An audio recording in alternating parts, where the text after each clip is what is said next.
এখন আমি রান্না করে নেবো চুনো মাছের ঝাল। তার জন্য ওভেনে কড়াইটা আগে থেকে কিন্তু বসিয়ে দিয়েছি, আর কড়াইটা ঠিক এরকম অবস্থা হয়েছে কারণ লাউ পাতা ভেজেছিলাম, তারপরে ঝালটা করে নিচ্ছি মাছে।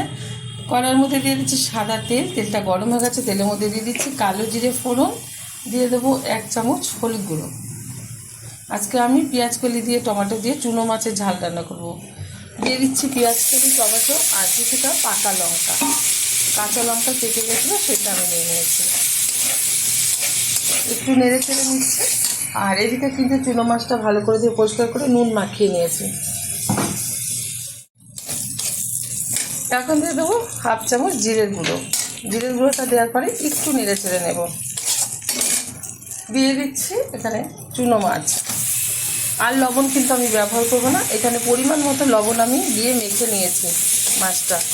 খুব ভালোভাবে নেড়ে চেড়ে নেব। একটু ভালো কালার আসার জন্য আমি এখানে ব্যবহার করব কাশ্মীরি লঙ্কার গুঁড়ো, আপনারা এটা নাই ব্যবহার করতে পারেন।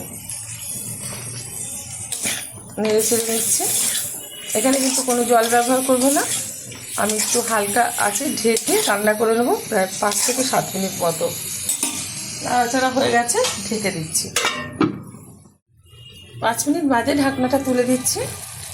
কতটা পরিমাণে কিন্তু এই যে জল বেরিয়েছে, মাছটা সিদ্ধ হয়ে গেছে, তার থেকে তো জল বেরিয়েছে পেঁয়াজ কলি থেকে আর পাকা টমেটো থেকে।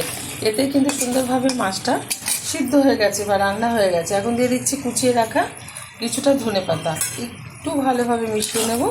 আমার এই রেসিপি যদি আপনাদের ভালো লেগে থাকে আপনারা অবশ্যই চ্যানেলটাকে সাবস্ক্রাইব করবেন, লাইক করবেন, শেয়ার করবেন। গরম গরম ভাতের সাথে এইরকম চুনো মাছের ঝাল রান্না করে খেয়ে দেবেন, আশা করি ভীষণ ভালো লাগবে। আর একটু হাই আছে ফুটিয়ে নেব।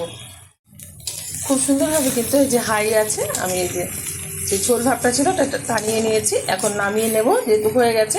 গরম গরম ভাতের সাথে সার্ভ করবো, আপনারা অবশ্যই ট্রাই করবেন।